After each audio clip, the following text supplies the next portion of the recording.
Hello, नमस्कार, good evening. हम कोशिका के विषय में अध्ययन कर रहे थे, जिसके अंतर्गत पिछले वीडियो में हमने माइटोकॉन्ड्रिया,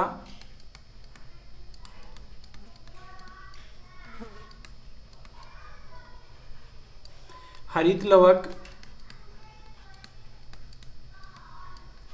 लाइसोसोम,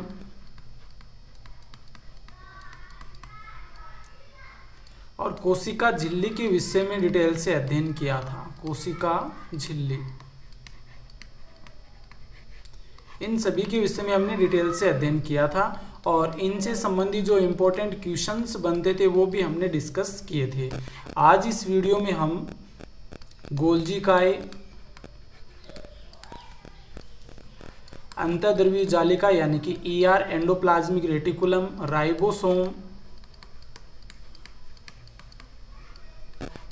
तारक काय और अन्य जो कोशिकांग हैं उन सभी के विषय में आज इस वीडियो के अंतर्गत हम डिटेल से बात करेंगे और इनसे संबंधित जो इम्पोर्टेंट क्वेश्चंस बनते हैं जो कि पीछे एग्जाम में पूछे गए हैं और आगे आने की संभावना है, इन सभी के विषय में आज इस वीडियो के अंतर्गत हम डिटेल से बात करेंगे। तो आइए शुरू करते हैं। सबसे पहले हम बात करते हैं राइबोसोम की। तो यहाँ पर ये कोशिका की स्ट्रक्चर है, इसमें आप देख सकते हैं राइबोसोम कहाँ पर है। ये वाला देखो, जो छोटे छोटे आपको यहाँ पर छिद्रनुमा संरचनाएं नजर आ रही हैं, बहुत ही स्मॉल पार्टिकल्स होता है। ये बहुत ही छोटा कोशिकांग होता है जो कि इस कोशिका की संरचना के अंदर भी आप देख सकते हैं। राइबोसोम की खोज वह पेलाडे के द्वारा की गई थी। पेलाडे नामक साइंटिस्ट था, इसके द्वारा राइबोसोम की खोज की गई थी। सबसे छोटा कोशिकांग होता है। जितने भी कोशिकांग है कोशिका के अंदर पाए जाते हैं उनमें सबसे छोटा कोशिकांग है वो राइबोसोम होता है। ये क्वेश्चन भी कई बार पूछा जा चुका है। केवल इलेक्ट्रॉन सूक्ष्मदर्शी की सहायता से इसे हम देख सकते हैं। राइबोसोम के गुच्छे को पॉलीसोम कहते हैं, यानी कि जब कई सारे राइबोसोम है एक लंबी श्रृंखला के रूप में व्यवस्थित होते हैं तो इस प्रकार की जो संरचना बनती है उसे पॉलीसोम कहा जाता है। ये केंद्रक के केंद्रिका में बनता है, यानी इसका निर्माण है। जब हम केंद्रक की बात करें तो केंद्रक में केंद्रिका पाई जाती है, न्यूक्लियस पाया जाता है और इसी के द्वारा इस राइबोसोम का निर्माण होता है। इसी केंद्रिका के द्वारा या न्यूक्लियस के द्वारा राइबोसोम का निर्माण होता है। यह आरएनए और प्रोटीन का बना होता है। इसके संगठन की बात करें तो ये क्वेश्चन भी कई बार पूछा जा चुका है कि राइबोसोम का निर्माण किनसे होता है, तो आरएनए, राइबोन्यूक्लिक एसिड और प्रोटीन के द्वारा इसका निर्माण होता है। कोशिका में सबसे अधिक प्रोटीन का निर्माण है वो यही करता है। जब प्रोटीन के निर्माण की बात करें तो राइबोसोम का नाम है वो सबसे अग्रणी में आता है, यानी कि सबसे अधिक प्रोटीन का निर्माण है वो राइबोसोम के द्वारा किया जाता है। इसी कारण से राइबोसोम को प्रोटीन की फैक्ट्री भी कहते हैं। ये क्वेश्चन कई बार पूछा जा चुका है, इसे प्रोटीन की फैक्ट्री भी कहा जाता है। तो ये राइबोसोम के विषय में हो गया कि इसकी खोज वह पेलाडे के द्वारा की गई थी। सबसे छोटा कोशिकांग है और एक चीज आपको यहाँ पर यह भी ध्यान में रखना है कि इसके चारों ओर झिल्ली नहीं पाई जाती, ये झिल्ली रहित कोशिकांग होता है। ये वेरी वेरी इंपॉर्टेंट क्वेश्चन है। और इलेक्ट्रॉन सूक्ष्मदर्शी से देख सकते हैं पॉलीसोम यानी कि राइबोसोम बहुत सारे जब गुच्छे में पाए जाते हैं तो उन्हें पॉलीसोम कहते हैं और आरएनए व प्रोटीन का बना होता है, इसे प्रोटीन फैक्ट्री कहा जाता है। नेक्स्ट हम राइबोसोम से संबंधित कुछ इंपॉर्टेंट क्वेश्चंस हैं उनको डिस्कस कर लेते हैं। राइबोसोम के संदर्भ में कौन सा कथन असत्य है? ऑप्शन फर्स्ट है इसका मुख्य कार्य प्रोटीन का संश्लेषण करना। सेकंड है आरएनए व प्रोटीन का बना होता है। यह झिल्ली रहित कोशिकांग होता है, इसकी खोज पोर्टर के द्वारा की गई थी। तो यहाँ पर हम बात करें राइबोसोम के संदर्भ में बात करें तो पहला तो बिल्कुल राइट है, क्योंकि इसके द्वारा प्रोटीन का निर्माण होता है। आरएनए व प्रोटीन का बना होता है, ये भी सही है। झिल्ली रहित कोशिकांग होता है, ये भी सही है। यहाँ पर जो आपका क्वेश्चन नंबर 46 का जो आंसर होगा वो ऑप्शन डी हो जाएगा, क्योंकि जो पोर्टर है इसके द्वारा तो ईआर, एंडोप्लाज्मिक रेटिकुलम की खोज की गई थी, जबकि राइबोसोम की खोज है वो पेलाडे के द्वारा की गई थी। तो यह आपको याद रखना है। नेक्स्ट हम बात करते हैं क्वेश्चन नंबर 47। निम्न में से राइबोसोम को कहा जाता है। तो यहाँ पर ऑप्शंस दे रखे हैं, उनमें से राइबोसोम को हम क्या क्या कहते हैं ऑप्शन फर्स्ट है प्रोटीन फैक्ट्री, सेकंड है कोशिकांग के अंदर कोशिकांग, थर्ड है पैलाडे कण और फोर्थ है सभी। तो यहाँ पर राइट आंसर ऑप्शन फोर्थ हो जाएगा। राइबोसोम को हम प्रोटीन फैक्ट्री भी कहते हैं और कोशिकांग के अंदर कोशिकांग भी कहते हैं, क्योंकि जब हम माइटोकॉन्ड्रिया की संरचना पढ़ते हैं तो माइटोकॉन्ड्रिया में भी क्या होते हैं, राइबोसोम पाए जाते हैं। हरित लोक को देखते हैं तो हरित लोक में भी राइबोसोम पाए जाते हैं और इसी कारण से कोशिकांग के अंदर कोशिकांग भी इसे कहा जाता है। पैलाडे के द्वारा खोज की गई थी, इस कारण इसे पैलाडे कण भी कहते हैं। तो ये सभी ऑप्शंस आपके राइट हो जाएंगे राइबोसोम के संदर्भ में। राइबोसोम को प्रोटीन फैक्ट्री भी कहते हैं, कोशिकांग के अंदर कोशिकांग भी कहते हैं और पैलाडे कण भी कहा जाता है। नेक्स्ट है क्वेश्चन नंबर 48। कौन सा कोशिकांग प्रोकैरियोटिक कोशिका एवं यूकैरियोटिक दोनों प्रकार की कोशिकाओं में पाया जाता है? तो इनमें से कौन सा कोशिकांग है जो प्रोकैरियोटिक कोशिकाओं में भी पाया जाता है, यूकैरियोटिक कोशिकाओं में भी पाया जाता है? ऑप्शन फर्स्ट है हरित लवक, सेकंड है राइबोसोम, थर्ड है माइटोकॉन्ड्रिया और फोर्थ है लाइसोसोम। तो यहाँ पर हम आंसर की बात करें तो ऑप्शन सेकंड है राइट हो जाएगा, क्योंकि राइबोसोम जो होता है ये प्रोकैरियोटिक कोशिका में भी पाया जाता है, यूकैरियोटिक में भी पाया जाता है। प्रोकैरियोटिक कोशिका में 70S राइबोसोम पाया जाता है, जबकि यूकैरियोटिक कोशिकाओं में 80S राइबोसोम पाया जाता है। हरित लवक, माइटोकॉन्ड्रिया और लाइसोसोम ये तीनों ही यूकैरियोटिक कोशिका में पाए जाते हैं, प्रोकैरियोटिक में नहीं पाए जाते हैं। नेक्स्ट क्वेश्चन है क्वेश्चन नंबर 49। निम्न में से किसमें अंतःध्रुवी जालिका अनुपस्थित होती है? वेरी वेरी इंपॉर्टेंट क्वेश्चन है ये, क्योंकि कई बार पूछा जा चुका है कि निम्न में से कौन से कोशिकांग में अंतःध्रुवी जालिका अनुपस्थित होती है, नहीं पाई जाती है। ऑप्शन फर्स्ट है यकृत कोशिका, सेकंड है लाल रुधिर कणिका यानी कि आरबीसी, थर्ड है पादप कोशिका और फोर्थ है इनमें से कोई नहीं। तो यहाँ पर राइट आंसर ऑप्शन सेकंड हो जाएगा, यानी कि हमारे ब्लड में जो आरबीसी कोशिकाएं पाई जाती हैं, रेड ब्लड कॉर्पसल्स, इनमें जितने भी झिल्ली युक्त कोशिकांग होते हैं वो सभी एब्सेंट होते हैं, यानी कि इनमें कोशिकांगों का सामान्यतः हम बात करें तो अभाव होता है। कोशिकांग इसमें नहीं पाए जाते हैं, जिनमें हम बात करें अंतःध्रुवी जालिका है, गोल्जी काय है, राइबोसोम है, इसके अलावा हम बात करें केंद्रक है, ये सभी एब्सेंट होते हैं आरबीसी में, रेड ब्लड कॉर्पसल्स में। तो ये आपको अच्छे से ध्यान में रखना है। नेक्स्ट हम बात करते हैं एंडोप्लाज्मिक रेटिकुलम यानी कि ER, और इसे हिंदी में कहते हैं अंतःध्रुवी जालिका। अंतःध्रुवी जालिका, तो इसकी जो खोज है वो किसके द्वारा की गई थी? तो इसकी खोज है वो कीथ पोर्टर के द्वारा की गई थी। कीथ पोर्टर के द्वारा इसकी खोज की गई थी और 1955 में। ये आपको ध्यान में रखना है कि कीथ पोर्टर के द्वारा एंडोप्लाज्मिक रेटिकुलम यानी कि अंतःध्रुवी जालिका की खोज की गई थी। दो प्रकार की होती है, एक तो स्मूथ एंडोप्लाज्मिक रेटिकुलम यानी कि चिकनी अंतःध्रुवी जालिका, जिसे SER से भी रिप्रेजेंट कर सकते हैं।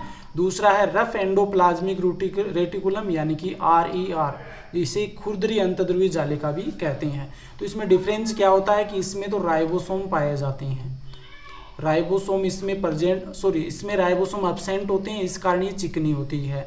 जबकि रफ एंडोप्लाज्मिक रेटिकुलम होती है, खुरदरी अंतःध्रुवी जालिका होती है, इसमें राइबोसोम है वो प्रेजेंट होते हैं, राइबोसोम पाए जाते हैं और इस कारण से ये खुरदरी होती है। तो ये इस प्रकार से हम इसकी स्ट्रक्चर देख सकते हैं। जैसे मान लीजिए ये केंद्रक हो गया, इसके चारों ओर है वो, ये इस प्रकार से व्यवस्थित होती है। ये तो चिकनी अंतःध्रुवी जालिका बना दी मैंने, और इसके बाद में हम इस प्रकार से बना सकते हैं। इसके ऊपर अगर यहाँ पर राइबोसोम उपस्थित होते हैं,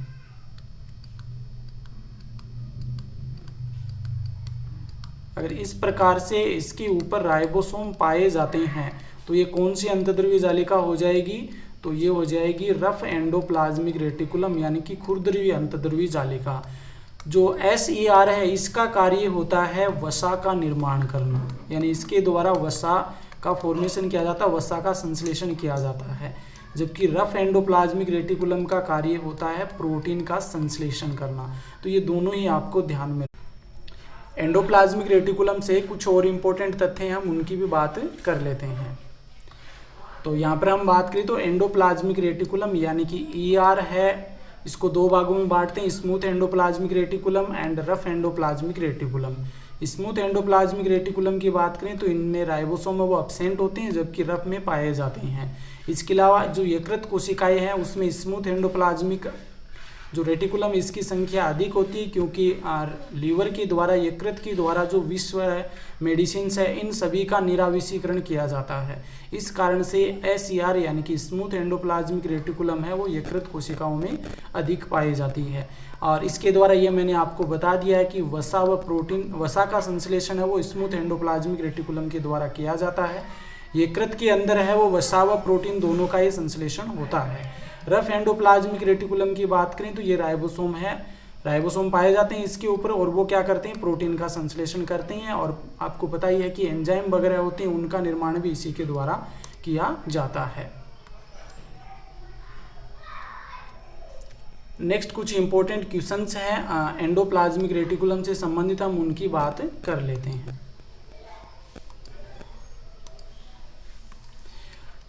खुरदरी अंतर्द्रवी जालिका यानी कि RER रफ एंडोप्लाज्मिक रेटिकुलम पर क्या पाए जाते हैं? ऑप्शन फर्स्ट है राइबोसोम, सेकंड है ऑक्सीसोम, थर्ड है क्वांटासोम और फोर्थ है इनमें से सभी।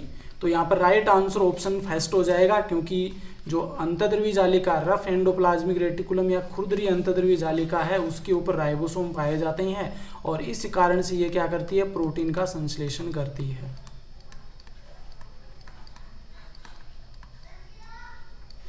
ऑक्सीसोम की बात करें तो ये हमने जब माइटोकॉन्ड्रिया पढ़ा था उसमें बात की थी, जो अंत झिल्ली होती है माइटोकॉन्ड्रिया की उस पर क्रिस्टी पाई जाती हैं, क्रिस्टी पाई जाती हैं, और उस क्रिस्टी के ऊपर ऑक्सीसोम पाए जाते हैं, जिन्हें हम F1 पार्टिकल भी कहते हैं, F0 पार्टिकल भी इसे कहा जाता है, फुरान मोरानकण भी कहते हैं इसे, फर्नांडेज मोरानकण भी कहा जाता है। क्वांटासोम जो होते हैं ये हरित लवक में पाए जाते हैं, और इन्हीं क्वांटासोम के ऊपर पर्णहरित पाए जाते हैं, जो क्लोरोफिल वर्णक होता है वो इसी क्वांटासोम पर पाया जाता है। तो ये आपको ध्यान में रखना, 2-3 क्वेश्चन आपके यहाँ पर राइट हो जाएंगे। और जो खुरदरी अंतर्द्रवी जालिका है इसके ऊपर क्या पाए जाते हैं, राइबोसोम पाए जाते हैं। नेक्स्ट है क्वेश्चन नंबर 50। अंतर्द्रवी जालिका से संबंधित असत्य कथन है, असत्य कथन यहाँ पर देखना है। ऑप्शन फर्स्ट है खुरदरी अंतर्द्रवी जालिका प्रोटीन का संश्लेषण, चिकनी अंतर्द्रवी जालिका वसा का संश्लेषण, अंतर्द्रवी जालिका की खोज है वो कीथ पोर्टर, और प्रोटीन फैक्ट्री है राइबोसोम। तो यहाँ पर देखो पहले वाला भी राइट है, क्योंकि जो खुरदरी अंतर्द्रवी जालिका है इसके द्वारा प्रोटीन का संश्लेषण होता है। चिकनी अंतर्द्रवी जालिका ये वसा का संश्लेषण करती है, जबकि जो अंतर्द्रवी जालिका की खोज है ये भी कीथ पोर्टर के द्वारा की गई थी 1945 में, सॉरी मैंने वहाँ पर भी 55 बता दिया था, तो ये आप थोड़ा सा करेक्शन कर लेना। 1945 में खोज की गई थी कीथ पोर्टर के द्वारा एंडोप्लाज्मिक रेटिकुलम की। प्रोटीन फैक्ट्री है ये राइबोसोम को कहते हैं, तो राइट तो ये भी है, लेकिन ये अंतर्द्रवी जालिका से संबंधित नहीं है। इस कारण से यहाँ पर हमारा राइट जो आंसर होगा वो हो जाएगा ऑप्शन 4। नेक्स्ट है क्वेश्चन नंबर 51। प्रत्यक्ष रूप से केंद्रक से जुड़ा कोशिकांग कौन सा है, यानी कि प्रत्यक्ष रूप से कौन सा कोशिकांग है जो केंद्र से जुड़ा रहता है? ऑप्शन फर्स्ट है हरित लवक, सेकंड है माइटोकॉन्ड्रिया, थर्ड है अंतर्द्रवी जालिका और फोर्थ है लाइसोसोम। तो यहाँ पर राइट आंसर है ऑप्शन थर्ड हो जाएगा। अंतर्द्रवी जालिका होती है ये केंद्रक से प्रत्यक्ष रूप से जुड़ी रहती है, ये इस प्रकार से उपस्थित होती है, केंद्रक के चारों ओर इस प्रकार से फैली रहती हैं। तो ये आपको ध्यान में रखना है कि जो एंडोप्लाज्मिक रेटिकुलम है वो केंद्रक से प्रत्यक्ष रूप से जुड़ी हुई रहती है। नेक्स्ट है क्वेश्चन नंबर 52। गोल्जी उपकरण की खोज वो किसके द्वारा की गई थी? तो ये बहुत ही महत्वपूर्ण क्वेश्चन है। गोल्जी उपकरण की खोज वो किसके द्वारा की गई थी? ऑप्शन फर्स्ट है कैमेलियो गोल्जी, सेकंड है विजमैन, थर्ड है पेलाडेव, फोर्थ है अल्टमैन। तो यहाँ पर राइट आंसर ऑप्शन फर्स्ट हो जाएगा। कैमेलियो गोल्जी के द्वारा गोल्जी काय की खोज की गई थी और इन्हीं के नाम पर इसका नाम है वो गोल्जी उपकरण या गोल्जी काय कह सकते हैं, या गोल्जी अपरेटस भी कहा जाता है। विजमैन की बात करें तो इन्होंने जीवद्रव्य जननवाद का सिद्धांत दिया था, जीवद्रव्य जननवाद का सिद्धांत दिया था। पेलाडे ने राइबोसोम की खोज की थी, अल्टमैन ने माइटोकॉन्ड्रिया की खोज की थी। नेक्स्ट हम बात करते हैं क्वेश्चन नंबर 54। लाइसोसोम का निर्माण किसके द्वारा होता है? लाइसोसोम का निर्माण है वो किसके द्वारा होता है? ऑप्शन फर्स्ट है गोल्जी उपकरण, सेकंड है राइबोसोम, थर्ड है एंडोप्लाज्मिक रेटिकुलम यानी कि अंतर्ध्रुवी जालिका, और फोर्थ है माइटोकॉन्ड्रिया। तो यहाँ पर हम राइट आंसर की बात करें तो ऑप्शन फर्स्ट है वो राइट आंसर हो जाएगा। गोल्जी उपकरण के द्वारा लाइसोसोम का निर्माण होता है। जबकि हमने पिछले वीडियो में पढ़ा था कि एंडोप्लाज्मिक रेटिकुलम है, इसके द्वारा भी लाइसोसोम का निर्माण होता है। क्योंकि जब हम इन दोनों की बात करें तो एंडोप्लाज्मिक रेटिकुलम में ये एंजाइमों का संश्लेषण करती है और संश्लेषण होने के बाद ये सभी आकर के गोल्जी उपकरण में संग्रहित हो जाते हैं और इसके बाद में गोल्जी उपकरण के द्वारा लाइसोसोम का निर्माण होता है। तो यहाँ पर हम कह सकते हैं कि ईआर और गोल्जिका दोनों के द्वारा ही लाइसोसोम का निर्माण होता है और ऑप्शंस में ये दोनों दे रखे हैं तो हमारा राइट आंसर यहाँ पर गोल्जी उपकरण हो जाएगा। नेक्स्ट है क्वेश्चन नंबर 55। गोल्जी उपकरण का कार्य है। ऑप्शन फर्स्ट है जटिल शर्करा का निर्माण, सेकंड है लाइसोसोम का निर्माण, थर्ड है कोशिका भित्ति और कोशिका झिल्ली के निर्माण में सहायक, और फोर्थ है राइबोसोम का निर्माण। तो फर्स्ट ऑप्शन की बात करें तो जटिल शर्करा का निर्माण यानी कि जो शुगर है, शर्करा, इसका निर्माण गोल्जी उपकरण के द्वारा होता है क्योंकि मुख्य कार्य इसका संश्लेषण का होता है। लाइसोसोम का निर्माण है वो इसके द्वारा होता है।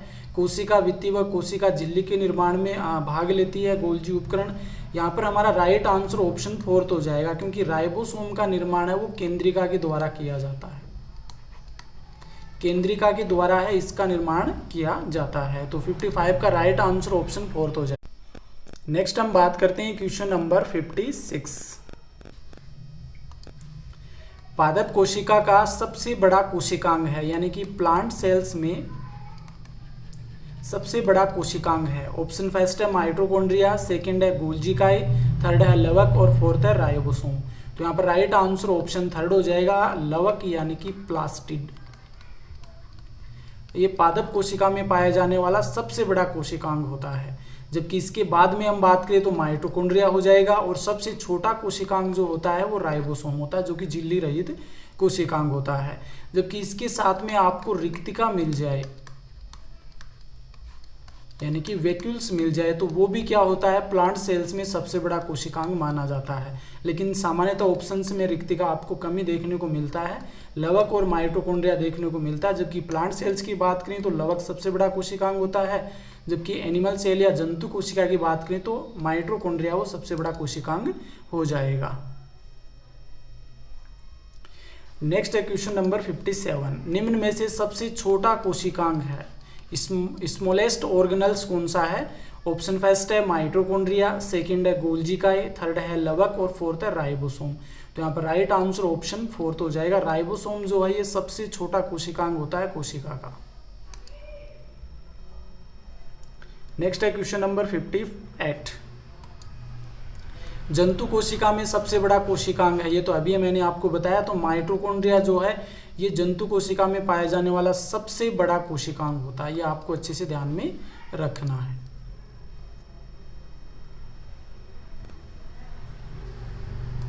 नेक्स्ट है क्वेश्चन नंबर 59। निम्न में से कौन सा कोशिकांग आरबीसी में अनुपस्थित होता है? तो ये अभी हमने पीछे बात की थी, जितने भी झिल्ली युक्त या झिल्ली रहित जो कोशिकांग होते हैं, जितने भी कोशिकांग है जो कोशिका में पाए जाते हैं वो सभी हैं आरबीसी में क्या होते हैं, अब्सेंट होते हैं, आरबीसी में नहीं पाए जाते हैं। तो निम्न में से कौन सा कोशिकांग आरबीसी में नहीं पाया जाता है? माइटोकॉन्ड्रिया भी नहीं पाया जाता, गोल्जिकाए भी नहीं पाया जाता, लाइसोसोम भी नहीं पाया जाता है। तो यहाँ पर राइट आंसर सभी हो जाएगा कि जितने भी कोशिकांग है वो कोशिका में पाए जाते हैं, उनमें से अधिकांश कोशिकांग जो झिल्ली युक्त कोशिकांग होते हैं वो आरबीसी में नहीं पाए जाते हैं।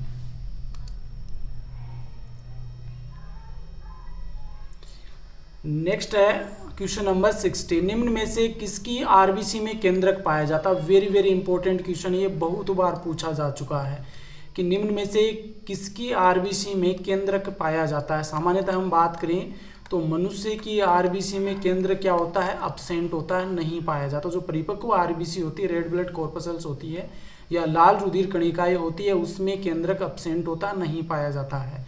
जबकि कुछ अपवाद स्वरूप कुछ एनिमल्स ऐसे होते हैं जिनकी आरबीसी में केंद्रक पाया जाता है। तो यहाँ पर वो कौन से हैं? ऑप्शन फर्स्ट है ऊंट, सेकंड है लामा, थर्ड है मनुष्य और फोर्थ है ए एंड बी दोनों।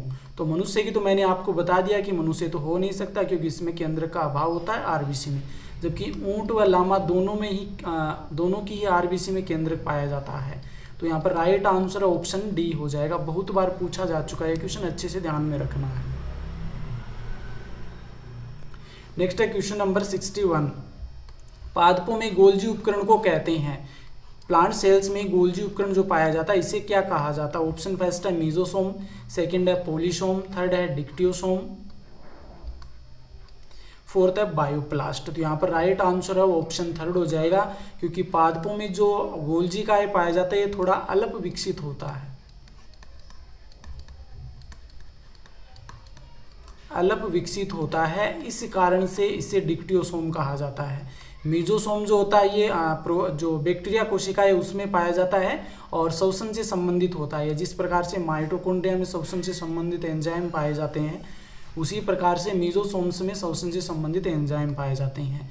पोलिसोम की बात करें तो बहुत सारे राइबोसोम है, एक श्रृंखला में व्यवस्थित हो जाते हैं तो उसे पोलिसोम कहा जाता है। बायोप्लास्ट है, ये जो एल्टमैन थे इन्होंने माइटोकॉन्ड्रिया को बायोप्लास्ट कहा था। माइटोकॉन्ड्रिया को बायोप्लास्ट एल्टमैन के द्वारा कहा गया था। तो यहाँ पर राइट आंसर ऑप्शन सी हो जाएगा, डिक्टियोसोम। नेक्स्ट है क्वेश्चन नंबर 62। टोनोप्लास्ट किसकी चारों ओर पाए जाने वाली झिल्ली है? टोनोप्लास्ट किसके चारों ओर पाए जाने वाली झिल्ली है? ऑप्शन फर्स्ट है राइबोसोम, सेकंड है हरितलवक, थर्ड है रिक्तिका यानी कि वैक्यूल्स, फोर्थ है माइटोकॉन्ड्रिया। तो यहाँ पर राइट आंसर ऑप्शन थर्ड हो जाएगा। रिक्तिका, रसदानी या वैक्यूल्स की बात करें तो इसके चारों ओर जो झिल्ली पाई जाती है उस झिल्ली को हम टोनोप्लास्ट कहते हैं। नेक्स्ट है क्वेश्चन नंबर 63। केवल जंतु कोशिकाओं में पाए जाते हैं। तो निम्न में से कुछ कोशिकांगों के नाम दे रखे हैं, इनमें से कौन से कोशिकांग हैं जो केवल जंतु कोशिका में पाए जाते हैं? ऑप्शन फर्स्ट है तारककाय, सेकंड है हरितलवक, थर्ड है राइबोसोम, फोर्थ है माइटोकॉन्ड्रिया। तो यहाँ पर हम बात करें हरितलवक, राइबोसोम, माइटोकॉन्ड्रिया, ये तो पादप और जंतु दोनों कोशिका में ही पाए जाते हैं। लेकिन केवल जो तारककाय होता है, सेंट्रोसोम होता है, ये जो होता है ये केवल जंतु कोशिका में पाया जाता है और इसका मुख्य कार्य होता है जब कोशिका विभाजन होता है उस समय तर्कु तंतुओं का निर्माण करना। तो ये आपको अच्छे से ध्यान में रखना, ये क्वेश्चन बहुत बार पूछा जा चुका है। सेंट्रोसोम या तारककाय की खोज वो किसके द्वारा की गई थी? वेरी वेरी इंपॉर्टेंट क्वेश्चन है ये। ऑप्शन फर्स्ट है टी बावेरी, सेकंड है बेंडेन, थर्ड है बेंडा और फोर्थ है पेलाडे। तो यहाँ पर राइट आंसर ऑप्शन फर्स्ट हो जाएगा, टी बावेरी की द्वारा है वो सेंट्रोसोम की खोज की गई थी, जबकि इसका नामकरण वो बेंडेन के द्वारा दिया गया था। तो ये दोनों ही इससे संबंधित है सेंट्रोसोम से, और दोनों में से अगर आपको एक ऑप्शन में मिले तो वो राइट हो जाएगा, चाहे वो बेंडेन मिले या बावेरी मिले। दोनों मिले तो आपको बावेरी टिक करना है।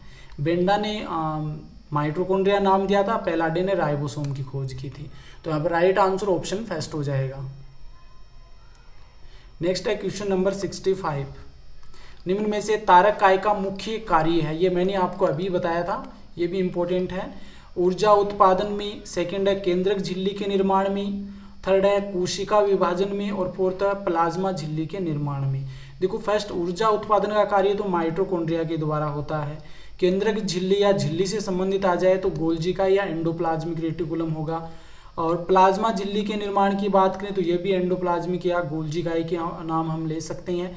लेकिन ऑप्शन जो थर्ड है कोशिका विभाजन के समय तर्कु तंतुओं का निर्माण है, तर्कु तंतुओं का निर्माण है वो किया जाता है तारककाय के द्वारा। जब उसका शुक्राणु का निर्माण होता है तो उस समय भी इसका बहुत ही महत्वपूर्ण रोल होता है कि शुक्राणु के निर्माण के समय तारककाय जो होता है ये शुक्राणु की पुच्छ का निर्माण करता है और इसकी गिरवा का निर्माण है वो भी इसी के द्वारा किया जाता है। तो ये आपको ध्यान में रखना है। यहाँ पर जो सेंट्रियोल्स होता है 2 भागों में बढ़ जाता है। जो दूरस्थ तारक केंद्र होता है वो तो क्या करता है, पुंछ का निर्माण करता है, और समीपस्थ तारक केंद्र होता है वो शुक्राणु की गिरवा का निर्माण करता है। ये दोनों आपको ध्यान में रखना है। और ये क्वेश्चन पहले पूछा जा चुका है कि निम्न में से तारकाय का मुख्य कार्य क्या है। तो इसका मुख्य कार्य है कोशिका विभाजन के समय तर्कु तंतुओं का निर्माण करना। नेक्स्ट है जो कि बहुत ही महत्वपूर्ण क्वेश्चन है, कोशिका का ट्रैफिक पुलिस किसे कहते हैं। ट्रैफिक पुलिस, ऑप्शन फर्स्ट है रसदानी, सेकंड है गोल्जी उपकरण, थर्ड है अंतर्द्रव्य जालिका और फोर्थ है क्लोरोप्लास्ट। तो यहाँ पर राइट आंसर है वो ऑप्शन सेकंड हो जाएगा। गोल्जी उपकरण को हम कोशिका का ट्रैफिक पुलिस भी कहते हैं। वेरी वेरी इंपॉर्टेंट क्वेश्चन है ये।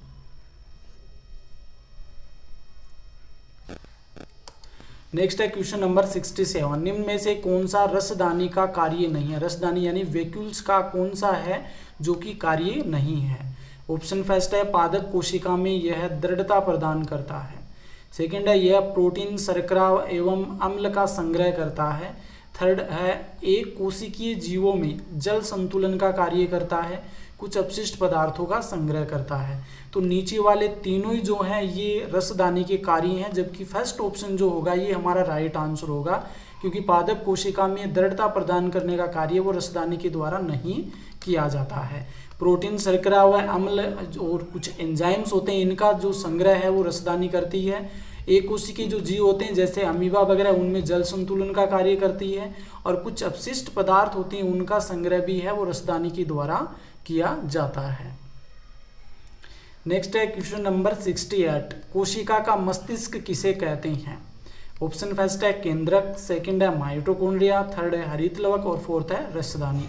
देखो जिस प्रकार से मनुष्य के अंदर मस्तिष्क के द्वारा पूरे शरीर का नियंत्रण किया जाता है, उसी प्रकार से कोशिका का पूरा नियंत्रण है वो केंद्रक के द्वारा किया जाता है। तो यहाँ पर जो कोशिका का मस्तिष्क है वो केंद्रक को कहा जाता है। नेक्स्ट है क्वेश्चन नंबर 69, कोशिका में केंद्र की खोज वो किसके द्वारा की गई थी। तो ये भी बहुत ही महत्वपूर्ण क्वेश्चन है। पहले पूछा गया है कि कोशिका में केंद्र की द्वारा है न्यूक्लियस की खोज वो किसके द्वारा की गई थी। ऑप्शन फर्स्ट है रॉबर्ट हुक, सेकंड है रॉबर्ट ब्राउन, थर्ड है फोंटाना, फोर्थ है रॉबर्ट डाउन। तो यहाँ पर ऑप्शन फर्स्ट की बात करें तो ये तो कोशिका की खोज है वो रॉबर्ट हुक के द्वारा की गई थी। ऑप्शन सेकंड है ये राइट आंसर हो जाएगा, रॉबर्ट ब्राउन के द्वारा केंद्र की खोज की गई थी। फोंटाना है, इन्होंने केंद्रिका की खोज की थी। तो ये भी बहुत ही महत्वपूर्ण क्वेश्चन है कि केंद्रिका या न्यूक्लियोलस की खोज है वो फोंटाना के द्वारा की गई थी। रॉबर्ट डाउन है, इस प्रकार का कोई साइंटिस्ट नहीं है, लेकिन अगर लैंगडम डाउन अगर नाम आ जाए तो ये डाउन सिंड्रोम से संबंधित हैं, डाउन सिंड्रोम से संबंधित है, ये आपको ध्यान में रखना है।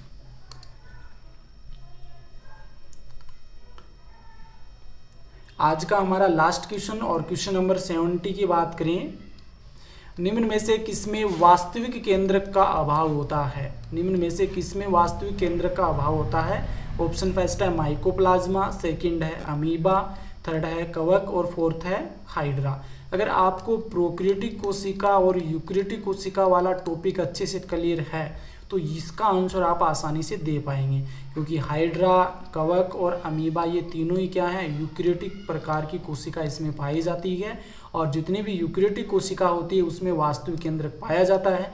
जबकि क्वेश्चन में पूछा गया कि निम्न में से किसमें वास्तविक केंद्र का अभाव होता है, जबकि माइकोप्लाज्मा जो होता है ये प्रोकैरियोटिक कोशिका इसमें पाई जाती है। इस कारण से हमारा राइट आंसर जो होगा वो माइकोप्लाज्मा हो जाएगा।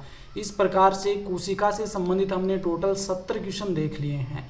कुछ क्वेश्चंस हैं वो कोशिका के कोशिकांग यानी केंद्रक गुणसूत्र से संबंधित बच गए हैं। इसके अलावा जो विभाजन है जो कि हमारा बहुत ही महत्वपूर्ण टॉपिक है, तो वो हम नेक्स्ट वीडियो में ही शुरू कर देंगे। तो उससे संबंधित हम लगभग 50 के समथिंग क्वेश्चन और देखेंगे, तो आपके 150 से ऊपर क्वेश्चन हो जाएंगे, जो कि आपका जो कोशिका का चैप्टर है वो कंप्लीट कवर हो जाएगा। इनसे बाहर आपको एक भी क्वेश्चन देखने को नहीं मिलेगा। यदि आपको ये वीडियो अच्छा लगा है तो वीडियो को लाइक कीजिए, शेयर कीजिए और मेरे चैनल को सब्सक्राइब कीजिए। धन्यवाद।